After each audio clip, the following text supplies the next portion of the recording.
Welcome to Controlling the Mind and the Machine podcast.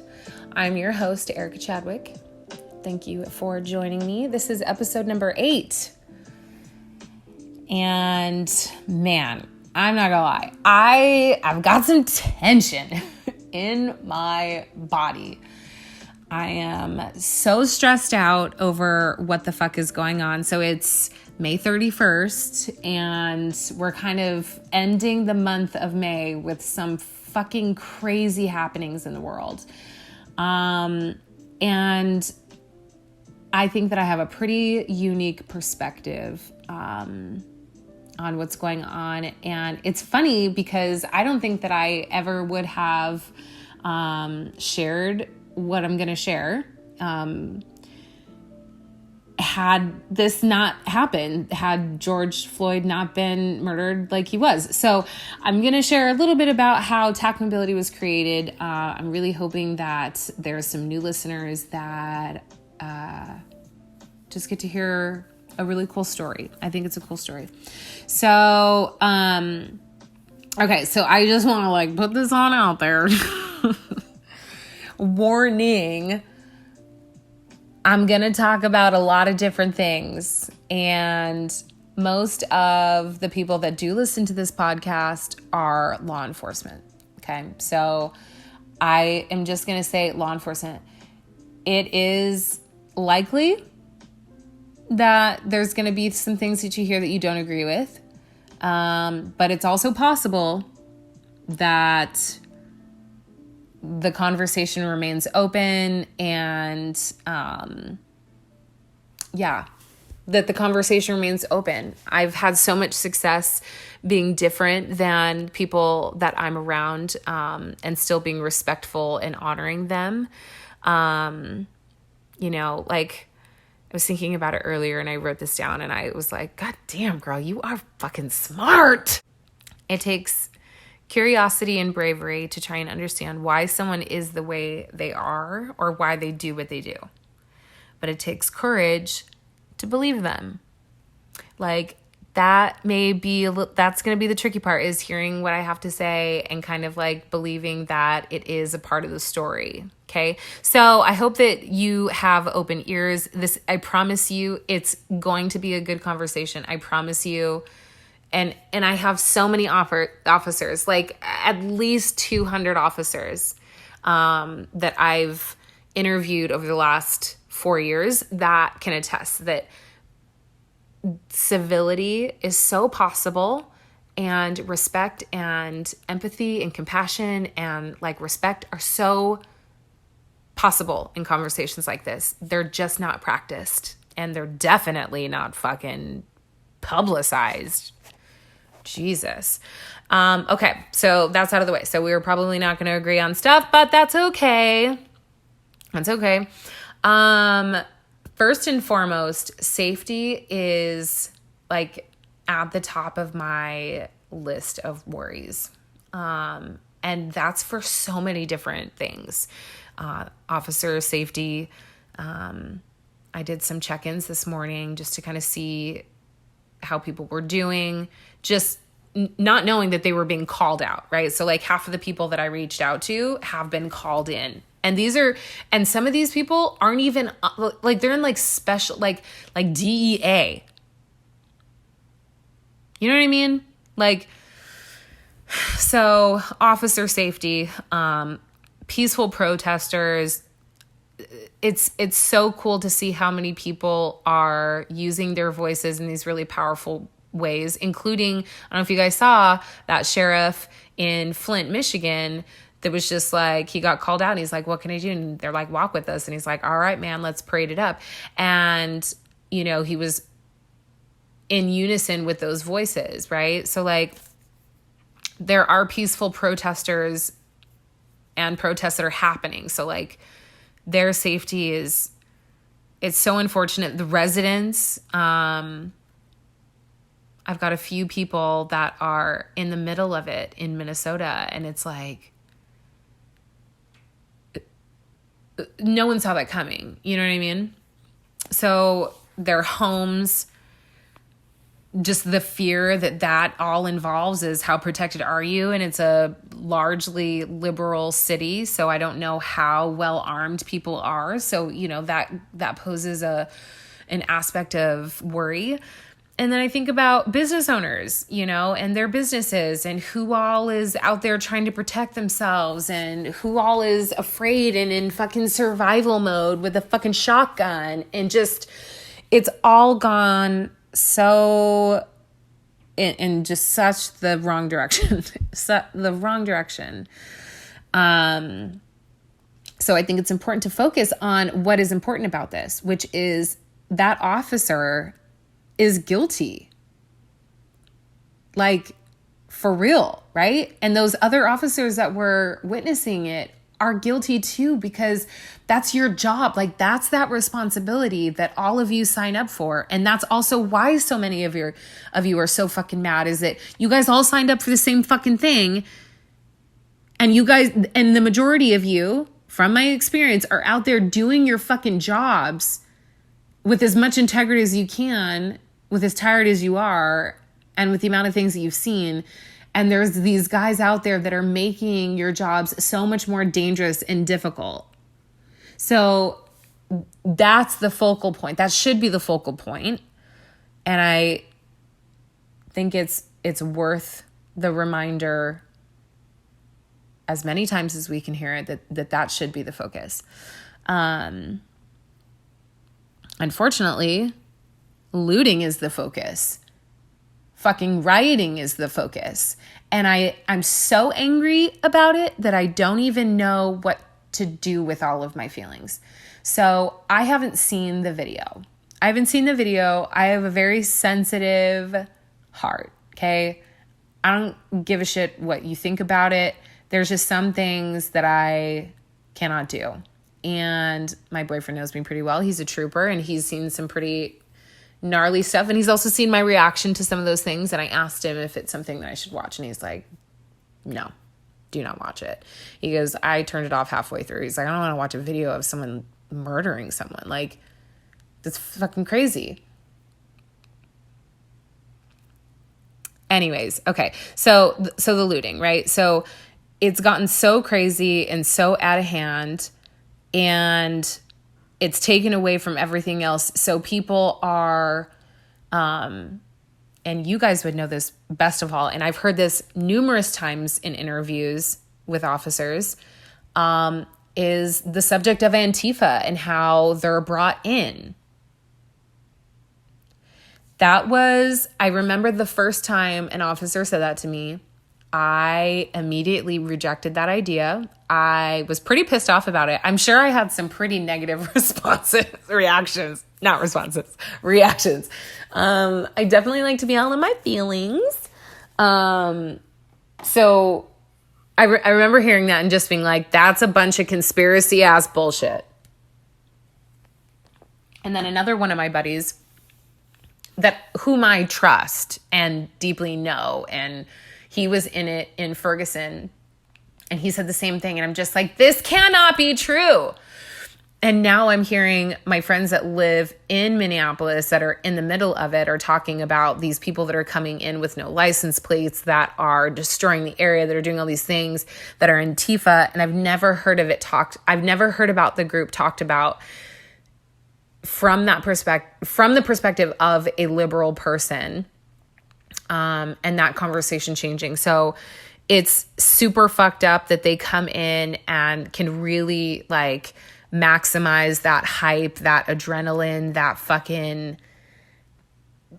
that mentality of being in a crowd and a mob and whatever. Like, they really capitalize on that and get people going and jazz everyone up in this uncontrollable way. And it's so dangerous. It's so dangerous. So that being said, I want to remind you to take some deep breaths, and we're going to do a couple of them right now because I feel stressed out. So we're going to practice sitting up totally straight. Okay. But don't just go super stiff and try and hold your body in like this really uncomfortable position. Just kind of like put your spine a little bit upright, and then just relax your shoulders a little bit and take a big deep breath with your mouth open. Okay, do that one more time. Mouth open. Okay. A few breaths goes a long fucking way, guys, because these motherfuckers are out there and they're shoplifting and they're fucking everything up and endangering. Oh, I'm so angry. Oh, I'm so angry. Okay. So what else? Police, I think for the first time and forever, I think the police for the first time, at least in my experience, are saying the same thing-ish as most people are. At least, seriously, guys, I want to see the cop that's like, yeah, maybe. Okay, that's not happening. Every cop is like, yes, that was a crime. And people of color, communities, protesters, whatever, are saying that was murder. So I think to officers, it's like, we're saying the same thing. What the fuck? That feels like a very accurate summation of the conversations that I'm hearing. And I want to explain something that I think might help. So, to communities of color, and here's where you just kind of like buckle up and just trust me that I'm going somewhere so brilliant with this, okay? So, communities of color have viewed the relationship between law enforcement and their own community, our community, in a certain way for the history of forever. Okay? So your interactions with people of color that have been publicized, right? Think about that. Or the average person that lives in a low income area who chooses to vandalize or drug deal or whatever. So that person has a certain type of experience with an officer, right? That's a very common thing. That I hear that story all the time. Okay. So you have people that grow up having a certain type of experience or see a certain type of thing and view it a certain way, right? Like there have been a couple of videos that I've seen, and I've had my own kind of experience with this. And mine was with Terrence Crutcher. And I think that was in 2018 or 2017, the end of 2017. And I remember some of my buddies going like, that was a bad shoot. That was a bad shoot. And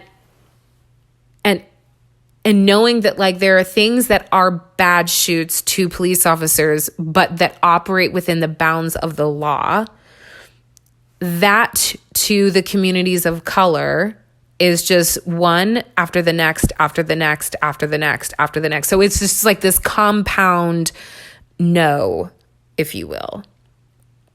And collectively, people of color take on that feeling because when you have a shared experience with someone, it becomes very easy to try on those emotions in that situation. Let me give you an example. Officers, in my experience, generally feel a certain awareness that they could be killed just because of their uniform.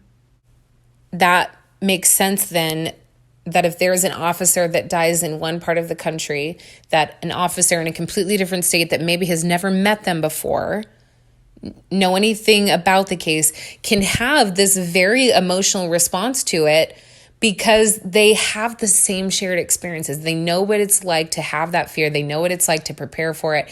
They know what it's like, what nuances go with that, what little kind of like rituals and things that have to be done in order to stay safe that only their community knows and understands. Okay, that's what the Black community that's how we operate too, right? Which I think is a really, really beautiful gift, that these two communities are so similar, yet so different, but so similar, okay? So if a community seems, if two officers looking at other officers who are not convicted because what they did falls under that kind of like gray area of like, it's not a good shoot, but like I can see how, and I don't know how I would react. And then knowing how quickly things happen and knowing all of the things that go into a body's or a police officer's mental health, or just like state of mind or training or whatever, right? That goes into that moment. There's a lot that goes on. So, officers have viewed these cases very differently than communities of color. They've seen them and going like, but, right? So this is the first time that it's been a case where there's no but. Like, it's like, oh, fuck those guys, because now they're going to fuck things up for us, right? But to communities of color, it's going like,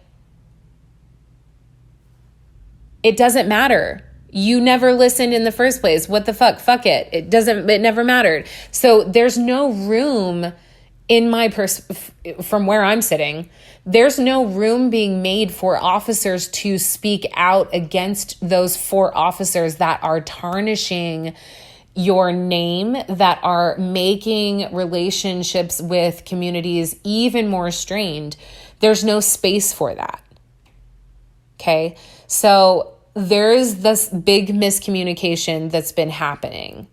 And I say miscommunication, and whoever's listening, like, I don't at all minimize like all of the pain that has gone into this history, okay? But that's where people are coming from. Information. In my opinion, I don't think that there has been a case that has been so obvious since Rodney King. And if you look at the riots that happened after that, I mean, that was really the climax. Like, that was the straw that broke the camel's back for communities in South Central LA. Like, that was enough. And I think that that's what we're seeing is people are like, we've had enough. So to communities of law enforcement, it's like, what the fuck are you talking about? We're saying the same thing. Kind of. Okay. So I just want to make people aware of that difference, because it matters. It matters a lot. Training has been talked about, and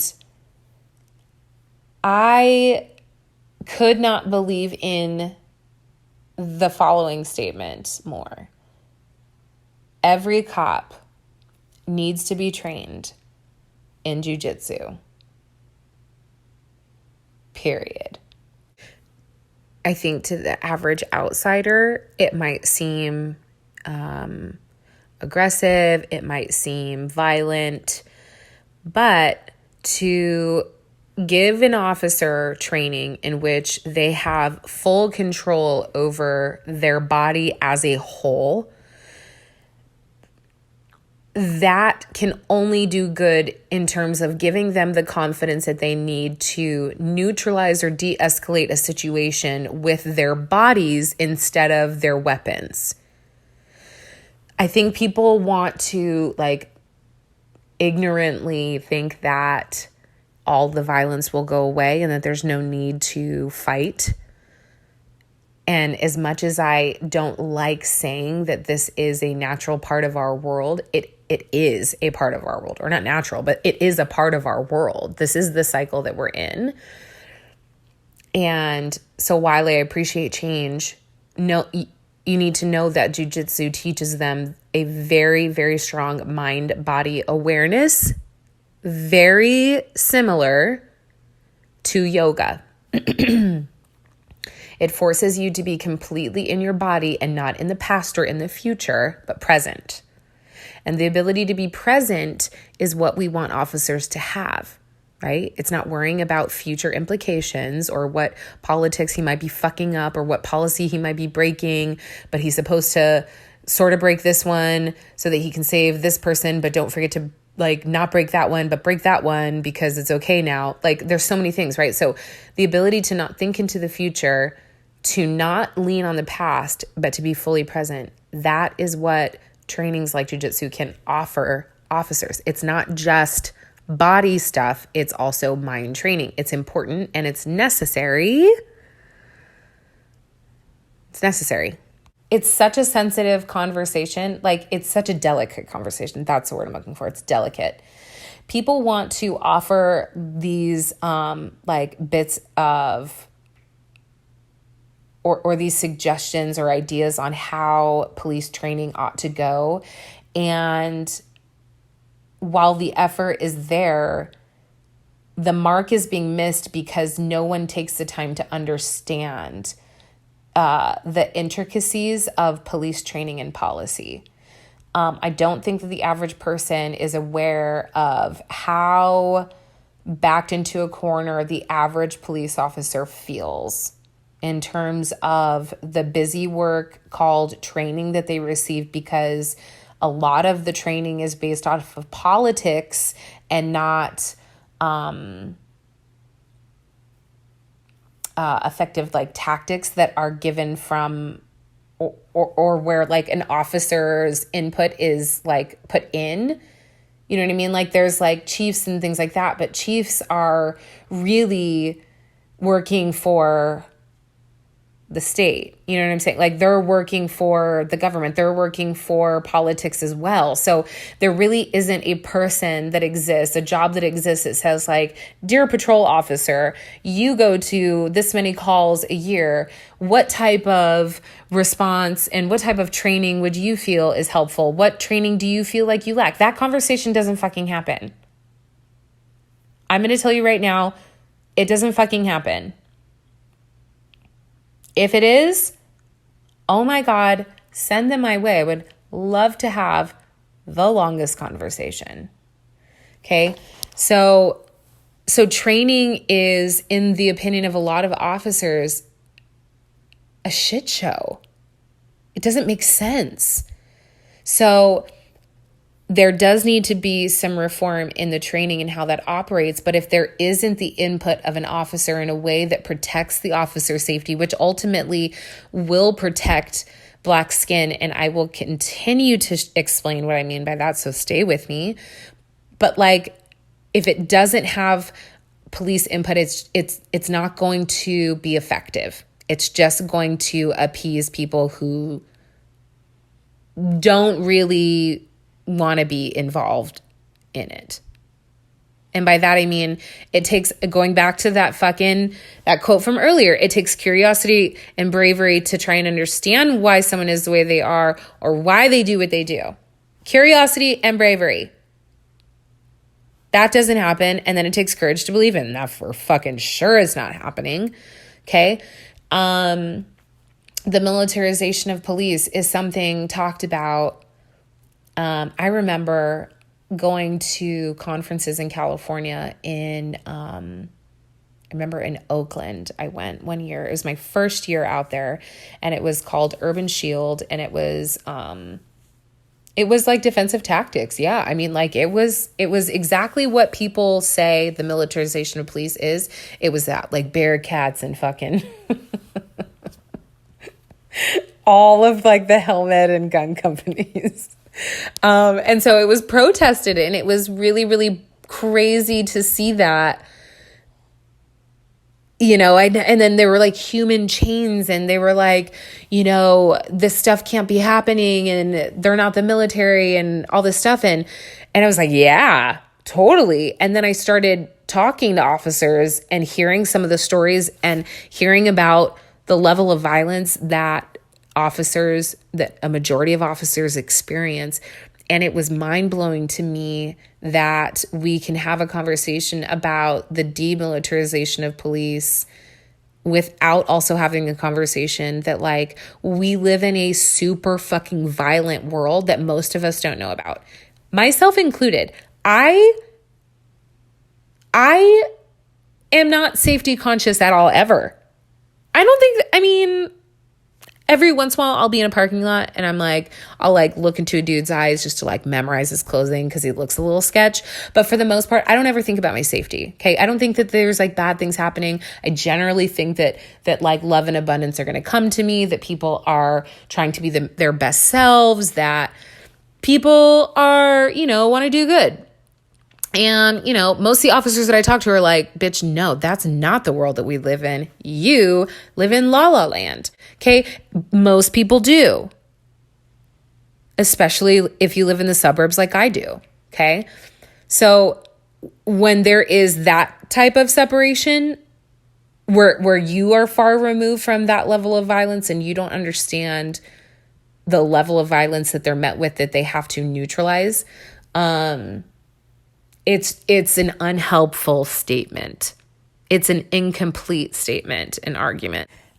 I remember I was at I want to say it was an FBI conference, and there was this company called Vertra, and they do police trainings with these simulator pods. I guess it's the best way to, you walk into a room and you have screens all around you and they're interactive and they're scenarios, and you have a gun that has a CO2 cartridge in it, and you're wearing this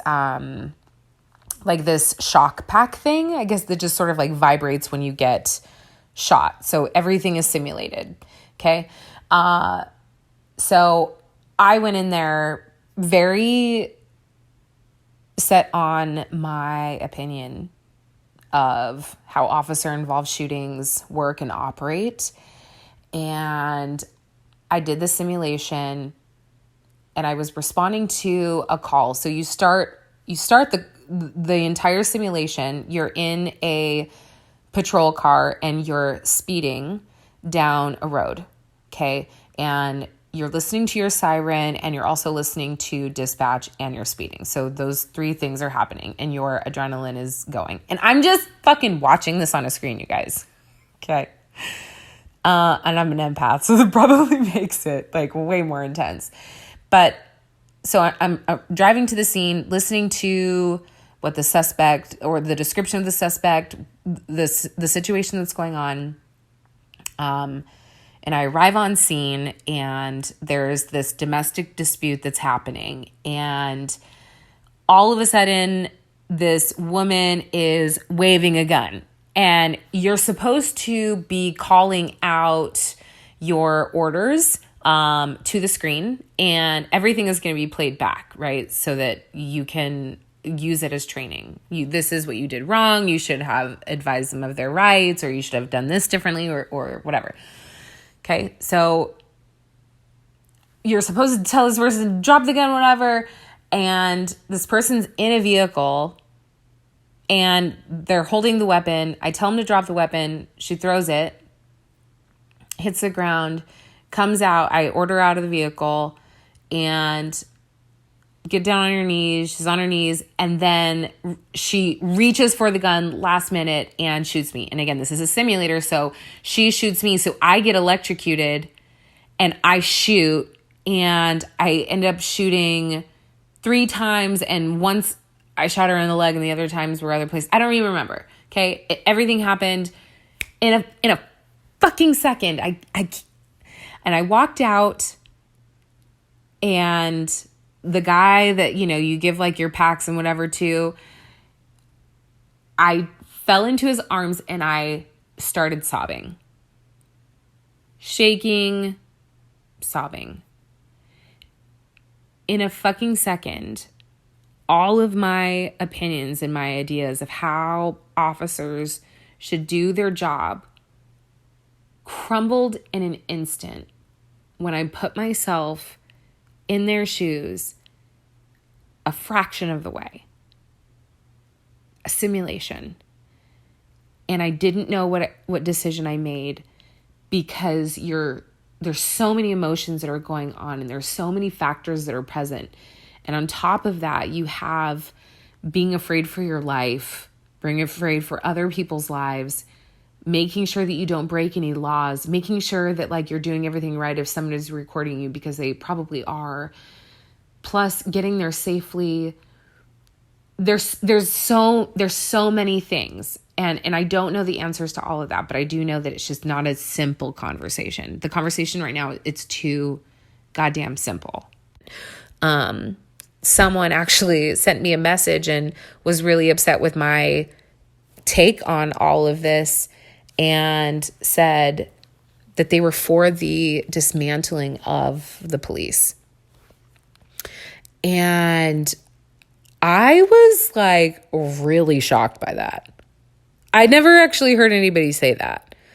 And I was like, so what's the plan? Like, who's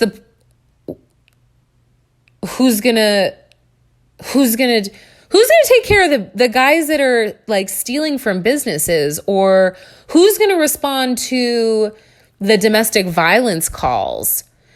Who's gonna respond to protests?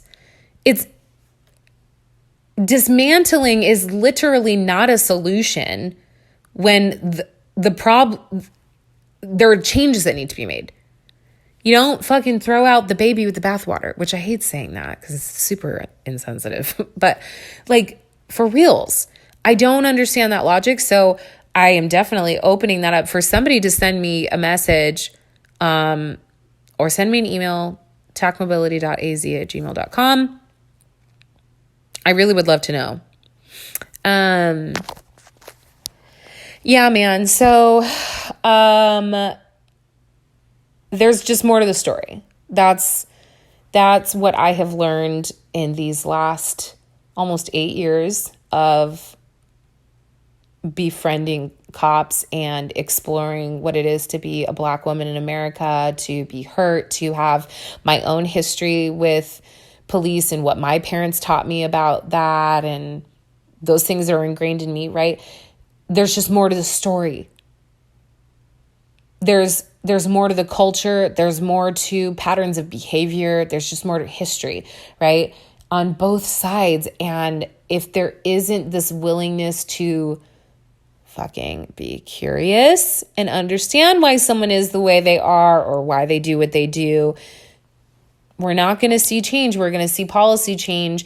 And that just frustrates an officer even more. That tires them out. That exhausts resources. That doesn't create change. That doesn't create a healthier, more confident, stronger officer that feels well equipped to de-escalate a situation. People don't understand that. People don't understand that when you put more restrictions on a thing, you put more fear into an officer, like the things that go through an officer's mind in a split second. Thinking about 4 other policies is going to just muddy the waters. I don't think that people think about that. So TacMobility. So TacMobility came about because I started having these conversations with officers of color in regards to community policing, what they thought of it, what they knew about it, what their experience was with violence, racism, whatever. And it was through listening to those stories over 4 years that I was able to hear how much trauma actually exists within the law enforcement community. Learning that suicide is the number one killer of cops was mind-blowing to me. I don't think that officers know that there have been over 50 in 2020, over 50 people have committed suicide. 50. Put all of those, imagine 50 people in one room.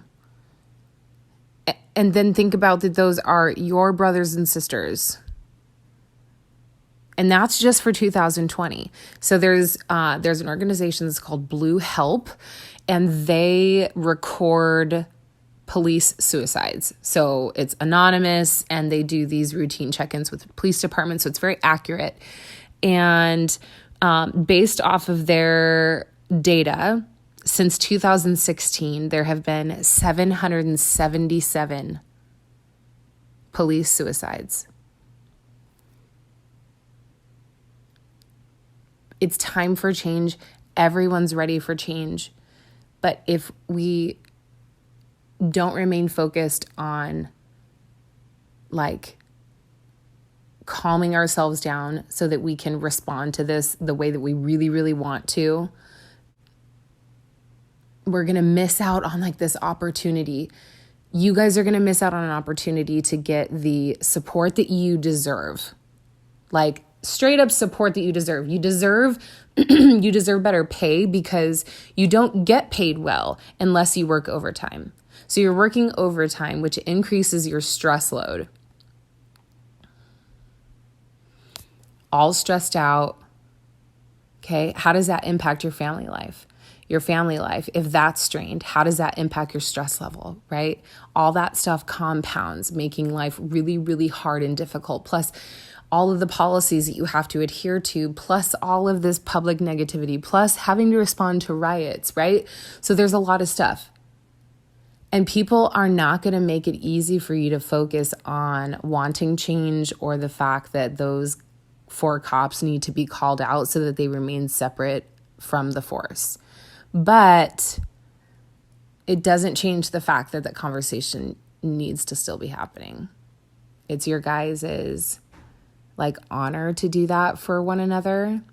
And it's going to help the relationship between communities of color. The healthier you guys are, the healthier that everybody is. The healthier that communities of color are, the better. And the reason why I'm focused on you guys is because there are so many resources that exist. Not enough, but there are so many more resources that exist for other communities and other people that are backed into corners in this country. And you guys are not one of them. You don't get resources and you don't get support. And I want to offer that to you. And you need it. Because again, 777, that's a big, big number. That's a big number. And again, I understand that with the riots that are happening, it challenges everything and it makes everything difficult because you have to work it. And that changes your viewpoint on it. And it makes you quite numb and sort of callous to it. And that makes sense. That makes sense. So TacMobility was created because this huge problem existed. And I don't know what the answers to all of the other problems in the world are, especially when it comes to race and police. I fucking don't know the answer. But I do know that when you have people who are tired and hurting and breaking down, you're not going to get the result that you want. And I couldn't think of anyone better, a group of people that deserved more the gift of healing. I have such a huge heart for some of the things that officers have to see. Violent crimes with children, with families, with murders. I don't think that it's so mind-blowing to me how much pain police officers have to endure. Okay, and no one gives a shit, but I do. So TacMobility,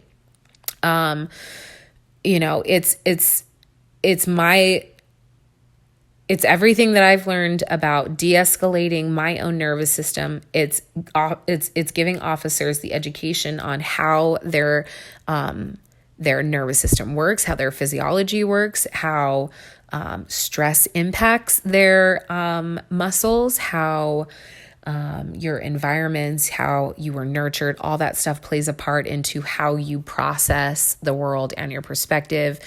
And then I offer real solutions like helpful tips, whether it's stretching or things that you can remember, or ways that you can train your brain that will help officers become more wholly themselves, like WHOLLY, like whole, right? So that they can live better lives. Like honestly, like it makes me so sad when I hear stories of officers in so much pain and struggling with their experience so much, especially ones that have been in shootings, going, man, my experience with the world just isn't that hard. That's such a big burden to carry. Let me help you with that. Let me hear you. So if you want to be a part of change, I would encourage you to support TacMobility, because it is my mission to help officers. And, my motivation was to help this problem that we're experiencing right now. My Venmo is Erica with a C -Chadwick. You can send PayPal to tacmobility.az@gmail.com. Or if you wanted to not selfishly support me, you can go to ravencresttactical.com and you can use coupon code KNIFEGIRL20 and you'll get 20% off, and I get paid for that shit. So head on over there.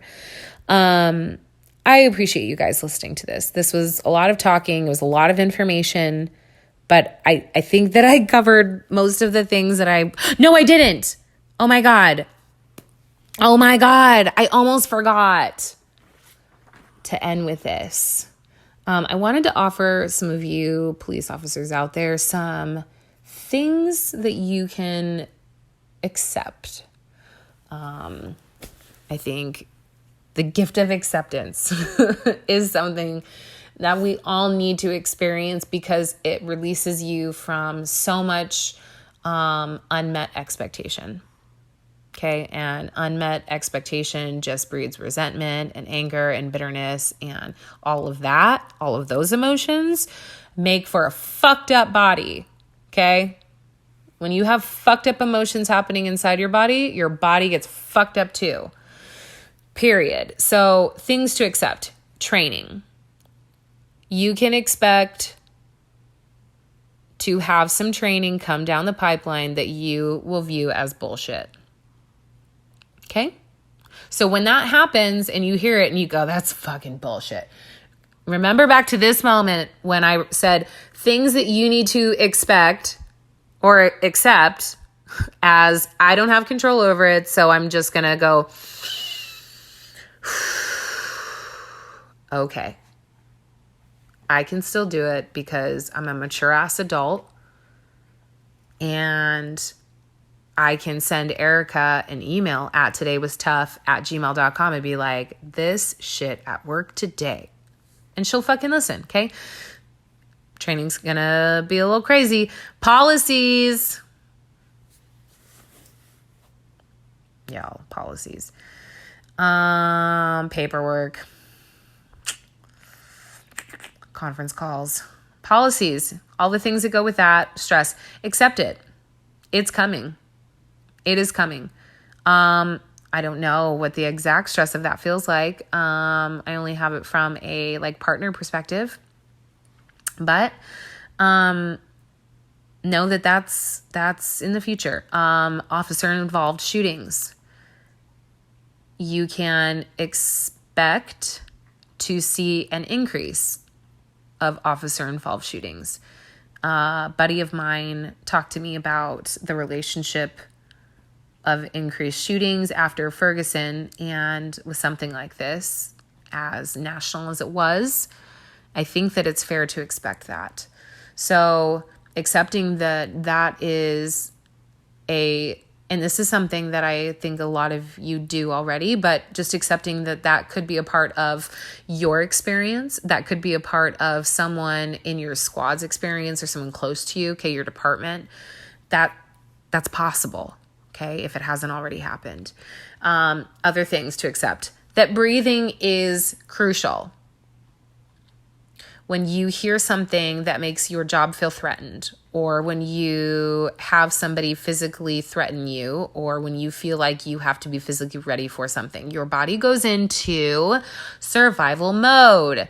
your autonomic nervous system decides to be like, this is what we're going to do. We're going to make a decision based off of our past experiences. So this is like your fucking primal ass brain going like, what do we need to do? It's fucking go time. Okay. So you fall back on your training or your experiences. Okay. If you don't have either of those, if you don't have training, then you fall back on your experiences, and that could get real fucked up. Okay. So when that gets real fucked up, then, there's consequences you have to deal with that add to your stress, right? That keep you in that cycle of survival, right? When your body is creating chemicals to survive, to make itself larger, to make you more focused, those things take a big toll on your body. And you cannot stay in that up mode for very long and be healthy. Okay. So the way that you regulate that is sort of hijacking your own nervous system. It's called bottom to top regulation. Okay. And it's basically making your body think that it's fine. So you engage your breathing, and that engages all of your other organs, which is then communicating to your nervous system and to your brain that you are safe, because we're breathing deeply, and we only breathe deeply when we feel safe. So we must be safe. Okay. That's how it works. So when you deep breathe, it's not some bullshit fucking do it. It's going to make you feel better. No, it probably won't make you feel better, and you're probably going to forget. So you have to practice, but it's for something, it does something. So do it. Okay. And then again, todaywastough@gmail.com. That was something I created for any officer to use. So if you have a bad day, instead of allowing it to sort of fester and grow into something potentially, you sort of nip it in the bud and you shoot me an email saying, just whatever, todaywastough@gmail.com, and you'll get an auto response of me asking you what's going on, and you'll respond. You don't have to push send. I encourage you to, because that feels good. And that's it. So you're getting it off your chest. You're not letting it become a thing. And if it is a thing and you want help talking through it, I can offer you resources. Okay? Use it. Use that shit. Okay? Okay, that was it. Seriously, that was it. So thank you again so much for tuning into it. I'm telling you, I very much appreciate that. If you're an officer, stay tuned to the podcast episodes. It's basically just storytelling. It's me talking to officers and trying to understand their experience, trying to hear solutions that work for them that might be helpful for you. And then, offer some brain training. Get your mind right. Thank you again to the podcast sponsor, Ravencrest Tactical. Spring-assisted out-the-front knives with that unlimited lifetime warranty. Head on over to ravencresttactical.com. Coupon code KNIFEGIRL20 gets you 20% off. You're going to love it. Hopefully y'all have... Oh, I didn't even say. I've been TikToking the shit out of everything. Oh, my God. I love TikTok. I fucking love it. I love it. And you know what? Cops fucking love it too. My boyfriend hates it. He's like, I can't. And I love it. I can't stop.